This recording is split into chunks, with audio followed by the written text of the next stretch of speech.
Les paroles cachées du Christ ressuscité. Le secret de la Bible éthiopienne. Depuis près de 2000 ans, le monde entier répète la même histoire. Un tombeau vide, un corps disparu et un Christ ressuscité montant vers les cieux. Mais si ce récit n'était pas complet, au cœur des montagnes d'Éthiopie, des moines ont gardé des manuscrits dont le contenu a longtemps été tenu secret. Ces textes affirment contenir les paroles véritables de Jésus après sa résurrection, des enseignements effacés des évangiles que nous connaissons, des mots que l'humanité n'était peut-être jamais censée entendre. Dans cette vidéo, tu vas découvrir les paroles oubliées du Christ ressuscité, conservées dans la Bible la plus ancienne du monde. Les avertissements qu'il aurait donnés sur l'avenir de la foi, des paroles qui semblent étrangement annoncer notre époque, et enfin le message spirituel secret qui redéfinit tout ce que nous pensions savoir sur sa mission sur terre, car si ces écrits sont authentiques, alors le mystère du Christ est loin d'être terminé.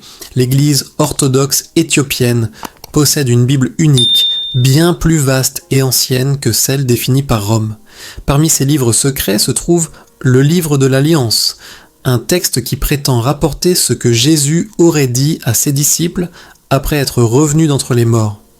Ici, Jésus ne parle plus comme un simple prophète ou guérisseur. Il parle comme le roi du ciel et de la terre. Il demande à ses disciples de répandre le royaume de Dieu, non par la guerre, ni par les armes, mais par la puissance de l'esprit. Et il avertit, « Viendra un temps où mes paroles seront déformées, où mon nom sera crié par des foules, mais leurs cœurs seront loin de moi. Ils bâtiront des temples d'or et de pierre, et oublieront le temple vivant de leur âme. » Des mots qui, aujourd'hui encore, semblent décrire notre monde. Pendant des siècles, les moines éthiopiens ont protégé ces écrits, les copiant à la main, ligne après ligne, sur des parchemins de cuir.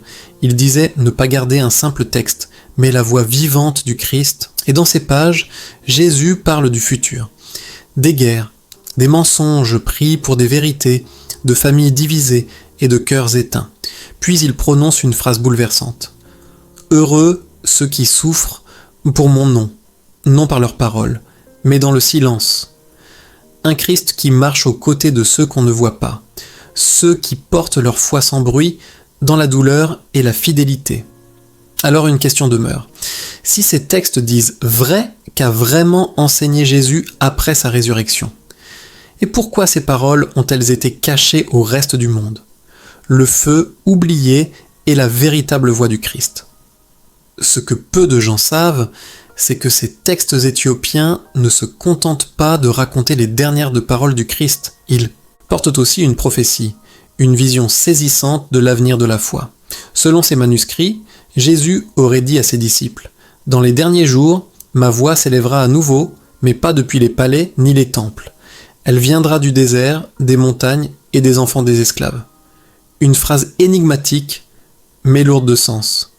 Elle annonce un temps où la vérité ne viendrait plus des puissants, mais des humbles, où la lumière divine surgirait non des trônes, mais du silence. Et si cette prophétie était en train de s'accomplir? L'histoire de l'Éthiopie explique pourquoi ces écrits ont survécu alors que d'autres furent détruits. Ce pays, chrétien depuis le IVe siècle, est resté isolé de Rome pendant des siècles, sans influence politique, sans pression impériale. C'est ce qui lui a permis de garder une foi plus mystique, plus intérieure, plus ancienne. Dans les textes éthiopiens, Jésus parle non seulement de foi, mais aussi de la structure invisible du monde. Il parle d'anges qui marchent aux côtés des hommes, de démons qui murmurent aux pensées, et de chaque idée humaine comme d'un fil de lumière ou d'ombre. Que ton corps devienne une prière vivante, dit-il. Que ton silence parle plus fort que les sermons. Ces mots, que les moines gravaient à la main dans des monastères taillés dans la roche de Lalibela, furent jugés dangereux par l'Église d'Occident. Et pour cause, ils contredisent le pouvoir religieux établi. Les chercheurs éthiopiens avancent 3 raisons majeures pour lesquelles Rome aurait rejeté ces écrits. D'abord, le contrôle politique. Un seul livre, une seule vérité, rendait plus facile la domination spirituelle des peuples. Ensuite, la mystique. Les manuscrits éthiopiens parlent de visions, d'anges, de mondes invisibles. Un univers trop vaste, trop libre pour être encadré. Enfin, la peur, car ces textes affirment que l'homme n'a pas besoin d'intermédiaire pour parler à Dieu, que la lumière divine vit déjà en chacun de nous. Une idée révolutionnaire et redoutée. Dans ses écrits, Jésus révèle aussi un secret mystérieux. Après sa résurrection, il serait resté 40 jours sur terre, enseignant ce qu'ils appellent les rouleaux célestes. Il y explique que chaque âme est accompagnée d'un ange et que chaque pensée que nous avons construite soit une échelle vers la lumière, soit un chemin vers l'obscurité. Il prédit aussi la corruption future de son image. Mon nom sera changé, mon visage repeint et mes paroles vendues comme de l'or. Regarde autour de toi. Ces paroles semblent résonner encore aujourd'hui, mais malgré ces avertissements, la fin des textes éthiopiens respire l'espérance. Jésus y promet, la vérité ne meurt jamais. Je suis la semence et l'épée, et je reviendrai. Un Christ plus profond, plus intérieur, qui ne cherche pas le pouvoir, mais le réveil des consciences. Un Christ qui n'appartient à aucun temple, mais à ceux qui gardent la lumière dans leur cœur. Et si c'était cela, la véritable voix du Christ, celle qu'on a tenté de faire taire, mais que l'Éthiopie a gardée vivante dans le silence des montagnes. Le feu oublié est la véritable voix du Christ. Ce que peu de gens savent, c'est que ces textes éthiopiens ne se contentent pas de raconter les dernières paroles du Christ. Ils portent aussi une prophétie, une vision saisissante de l'avenir de la foi. Selon ces manuscrits, Jésus aurait dit à ses disciples « Dans les derniers jours, ma voix s'élèvera à nouveau, mais pas depuis les palais ni les temples. Elle viendra du désert, des montagnes et des enfants des esclaves. » Une phrase énigmatique, mais lourde de sens. Elle annonce un temps où la vérité ne viendrait plus des puissants, mais des humbles, où la lumière divine surgirait non des trônes, mais du silence. Et si cette prophétie était en train de s'accomplir? L'histoire de l'Éthiopie explique pourquoi ces écrits ont survécu alors que d'autres furent détruits. Ce pays, chrétien depuis le IVe siècle, est resté isolé de Rome pendant des siècles, sans influence politique, sans pression impériale. C'est ce qui lui a permis de garder une foi plus mystique, plus intérieure, plus ancienne. Dans les textes éthiopiens, Jésus parle non seulement de foi, mais aussi de la structure invisible du monde. Il parle d'anges qui marchent aux côtés des hommes, de démons qui murmurent aux pensées, et de chaque idée humaine comme d'un fil de lumière ou d'ombre. Que ton corps devienne une prière vivante, dit-il, que ton silence parle plus fort que les sermons.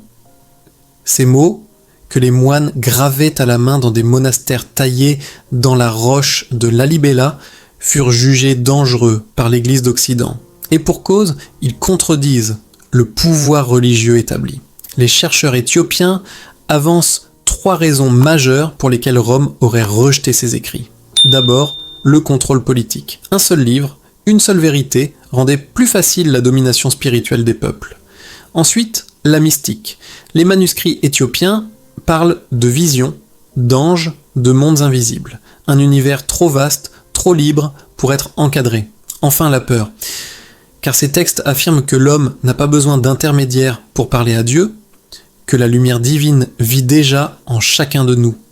Une idée révolutionnaire et redoutée. Dans ses écrits, Jésus révèle aussi un secret mystérieux. Après sa résurrection, il serait resté 40 jours sur terre, enseignant ce qu'ils appellent les rouleaux célestes. Il y explique que chaque âme est accompagnée d'un ange, et que chaque pensée que nous avons construite soit une échelle vers la lumière, soit un chemin vers l'obscurité. Il prédit aussi la corruption future de son image. Mon nom sera changé, mon visage repeint et mes paroles vendues comme de l'or. Regarde autour de toi. Ces paroles semblent résonner encore aujourd'hui. Mais malgré ces avertissements, la fin des textes éthiopiens respire l'espérance. Jésus y promet. La vérité ne meurt jamais. Je suis la semence et l'épée, et je reviendrai.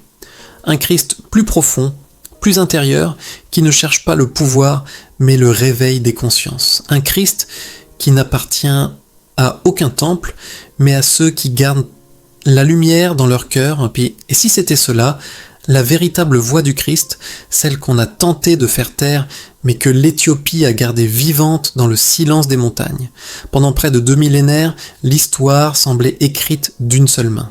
Jésus, trahi, torturé, crucifié, ressuscité, puis monté au ciel. Une narration parfaite, scellée par l'Église, protégée par les empires. Pourtant, dans l'ombre d'un continent longtemps ignoré par l'Occident, une autre version du récit se murmurait depuis des siècles. Une version que le monde a préféré ne pas entendre. Cette version, préservée dans des monastères éthiopiens, parle non pas d'un Christ crucifié, mais d'un Christ vivant. L'Éthiopie, une terre d'altitude, ancienne, mystérieuse. On dit qu'ici les montagnes touchent le ciel et que les anges y murmurent encore à ceux qui savent écouter. C'est ici, dans les vallées de Tigré et les cryptes taillées dans la pierre rouge de Lalibela, que des manuscrits ont été découverts, portant un nom qui défie tout ce que l'histoire religieuse a établi, l'Évangile de la paix. Ce texte, attribué à des disciples proches du Christ, raconte une histoire différente. Selon lui, Jésus aurait échappé à la crucifixion. Dans les heures sombres qui suivirent son arrestation, certains de ses fidèles auraient organisé sa fuite.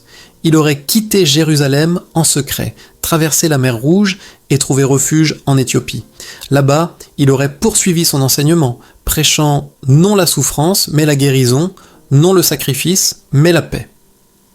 Les érudits occidentaux ont longtemps ignoré ces affirmations, les jugeant légendaires, voire hérétiques. Pourtant, les indices s'accumulent. Les plus anciens monastères du pays, notamment ceux de Debre Damo et d'Aksum, conservent des fragments d'un texte rédigé en Gèze, la langue liturgique de l'Éthiopie ancienne.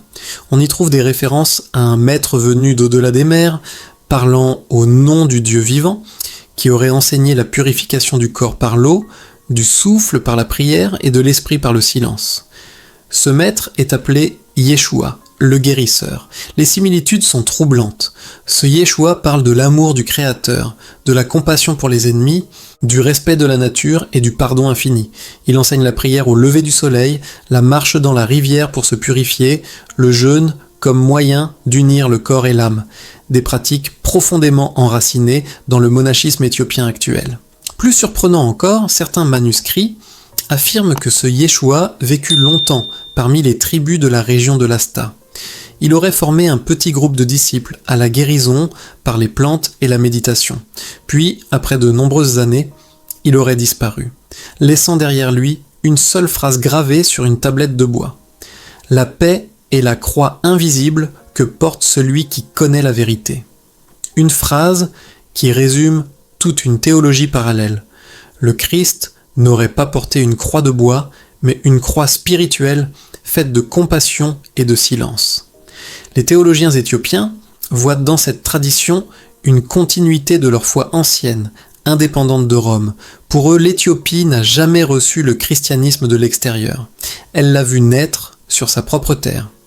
Selon la Kebra Nagast, texte sacré éthiopien datant du XIVe siècle, l'arche d'alliance aurait été apportée ici par Ménélik Ier, fils du roi Salomon et de la reine de Saba. Si cette arche sacrée fut vraiment cachée à Aksum, ne serait-il pas possible que d'autres reliques, d'autres textes, d'autres vérités aient aussi trouvé refuge dans cette terre bénie ? Ce lien profond entre Jérusalem et l'Éthiopie a toujours intrigué les historiens. Dans les chroniques coptes et syriaques, on trouve des allusions à des communautés du désert ayant protégé les disciples après la mort du Christ. Or, certaines traces archéologiques découvertes près du lac Tana, dans le nord de l'Éthiopie, montrent l'existence de colonies juives et esséniennes très anciennes. Les Esséniens, ce même groupe mystique dont les manuscrits de la mer Morte ont révélé la spiritualité silencieuse et pure, centrée sur la paix et la lumière intérieure. Leur vision du monde ressemble étrangement à celle décrite dans l'évangile de la paix éthiopien. Un monde où Dieu se manifeste dans la nature, dans le souffle, dans la fraternité. De là à penser que certains de ces Esséniens auraient accompagné Jésus dans son exil africain, il n'y a qu'un pas que certains chercheurs osent franchir. Les rares archéologues à s'être aventurés dans cette hypothèse ont remarqué d'étranges correspondances, des croix gravées sur des stèles bien antérieures à l'arrivée officielle du christianisme, des symboles solaires mêlés à des signes de la Trinité, et des fresques représentant un homme barbu vêtu de blanc, les mains ouvertes vers le ciel, entouré d'oiseaux et d'enfants. Ces fresques, étudiées dans les églises rupestres de Imre et Christos, d'une époque où l'Empire romain ignorait encore tout temps du christianisme africain. Et pourtant, les traits du visage rappellent étrangement l'iconographie de Jésus. Alors, si ces traces sont authentiques, qu'est-ce que cela signifie? Que le cœur du christianisme ne bat pas seulement à Jérusalem ou à Rome, mais aussi dans les montagnes d'Éthiopie. Qu'une autre mémoire du Christ a survécu, loin des conciles, loin des empires, transmise par des mains anonymes, dans une langue oubliée. Et si l'on suit cette piste, l'histoire du concile de Nicée prend une toute autre dimension.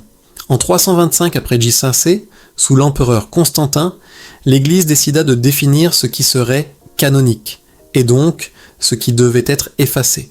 Les textes trop mystiques, trop libres, furent exclus. Les récits qui montraient un Jésus trop humain, trop indépendant du pouvoir furent rejetés. Mais en Éthiopie, isolée du monde romain, ces textes continuèrent de vivre, transmis en secret. Le plus fascinant, c'est que cette tradition éthiopienne ne nie pas la divinité du Christ, elle la déplace. Pour elle, le salut ne passe pas par la mort du corps, mais par la transformation de l'esprit. Le sacrifice du Christ n'est pas un acte sanglant, mais un acte d'amour pur, celui d'un homme qui renonce à toute violence, qui guérit sans juger, qui éclaire sans dominer. Ainsi, dans l'évangile de la paix, Jésus dit « Le Père ne demande pas de sang, mais un cœur éveillé. Celui qui connaît la vérité ne meurt pas, il change de lumière. » Une théologie simple mais bouleversante qui remet en cause toute la structure du christianisme impérial. Certains chercheurs modernes, comme l'historien Abbé Betsé-Gaillé ou l'archéologue français Jean-Luc Lemaître, ont tenté de reconstituer le parcours que Jésus aurait pu suivre s'il avait fui la Palestine. De Jéricho, il aurait rejoint la mer Rouge, embarqué vers le port d'Adoulis, un comptoir antique situé près de l'actuelle Érythrée, puis remonté vers Aksum. À cette époque, le royaume d'Aksum était déjà un centre spirituel majeur, influencé par le judaïsme et le monothéisme primitif. Un refuge parfait pour un prophète persécuté. Des tablettes gravées découvertes dans la région mentionnent un maître blanc venu du nord, enseignant la sagesse des cieux et la guérison des âmes. Personne ne peut prouver qu'il s'agit de Jésus, mais cette présence, si proche de la chronologie biblique, entretient un mystère troublant. Les années auraient passé. Le maître aurait enseigné la paix, la prière dans le silence, le respect de la terre. Il aurait vécu dans les hauteurs, entouré de disciples, qui plus tard fonderaient les premiers ermitages chrétiens d'Afrique. Et un jour, sans prévenir, il aurait quitté ce monde, sans mort, sans tombe, sans croix. Il aurait simplement disparu. Dans les textes éthiopiens, on ne parle pas de son ascension comme d'un miracle spectaculaire, mais d'un retour à la lumière. Il se fondit dans la clarté du matin, comme l'eau retourne à la mer. Une image poétique, presque symbolique, mais qui dit tout. Pour eux, la résurrection n'est pas un événement ponctuel, mais un état d'éveil que chacun peut atteindre. Alors pourquoi cette version fut-elle cachée? Pourquoi l'Occident refusa-t-il d'en parler? Parce qu'elle menaçait l'ordre établi. Un Jésus vivant, enseignant la liberté intérieure, rendait l'institution inutile. Un Christ qui ne mourait pas sur la croix ne justifiait plus la peur ni la dette spirituelle. Il devenait un guide, non un objet de culte. Et cela, pour l'Empire, était impensable. Aujourd'hui encore, les Ragim, les gardiens de ces manuscrits, refusent d'en montrer l'intégralité. Certains prétendent que les pages les plus anciennes sont conservées dans un coffre au monastère de Saint-Marie de Sion, à Aksum, le même lieu où l'Arche d'Alliance serait abritée. D'autres parlent d'un texte scellé, protégé par des serments que seuls les purs du cœur pourront lire un jour. Quoi qu'il en soit, l'Éthiopie continue de fasciner les historiens. Dans ce pays jamais colonisé, la foi chrétienne est restée vierge de l'influence impériale. Elle a gardé sa dimension mystique, enracinée dans la nature et le silence. Si l'on observe les rituels de l'église éthiopienne aujourd'hui, on y retrouve les traces de ses enseignements, les ablutions avant la prière, la vénération de la lumière du matin, la marche pieds nus sur la terre avant d'entrer dans le sanctuaire. Autant de gestes qui rappellent la spiritualité du Yeshua éthiopien, celui qui voyait Dieu dans l'eau, le vent et la flamme. Là où l'Occident a bâti des cathédrales, l'Éthiopie a creusé des églises dans la pierre, comme pour dire « Dieu est déjà là, dans la terre, dans le silence, dans le cœur ». Et si cette vision du Christ vivant avait traversé les siècles, ce n'était peut-être pas pour contredire la foi, mais pour la compléter, pour rappeler que la lumière du Christ n'est pas une mémoire figée, mais une présence continue. Aujourd'hui, les chercheurs reprennent l'étude de ces textes. Les technologies modernes permettent de déchiffrer les fragments abîmés. Et certaines phrases, traduites pour la première fois, bouleversent la compréhension de la théologie primitive. On y lit « Celui qui cherche le royaume en dehors de lui ne le trouvera pas, car le royaume est souffle, et le souffle est lumière. » Et plus loin, « La mort n'a pas de pouvoir sur celui qui connaît son origine. » Des mots simples, puissants, qui semblent résonner au-delà du temps. Peut-être ne saura-t-on jamais s'il s'agissait vraiment du Christ. Mais une chose est sûre, cette histoire a survécu, elle a traversé les siècles, protégée par un peuple qui n'a jamais cessé de croire que Dieu parlait encore aux hommes. Là où le monde voyait un crucifié, l'Éthiopie a vu un vivant. Là où l'Occident a cherché la fin d'un récit, elle a gardé ouverte la porte du mystère. Et peut-être que, quelque part dans ces montagnes, entre le vent et la pierre, le véritable message du Christ continue de résonner. Non pas un appel à la peur, mais une invitation à la paix, à la conscience, à la lumière. Un message que le temps n'a jamais pu crucifier. Ainsi se referme ce voyage. Mais la question demeure. Et si la vérité la plus ancienne du monde ne se trouvait pas dans les bibliothèques de Rome, mais dans les échos silencieux des montagnes d'Éthiopie? À ton tour, que crois-tu? Le Christ a-t-il réellement trouvé refuge sur cette terre oubliée? Ou ces textes ne sont-ils qu'un miroir tendu à l'humanité, lui rappelant que la lumière qu'elle cherche depuis toujours se trouve peut-être déjà en elle?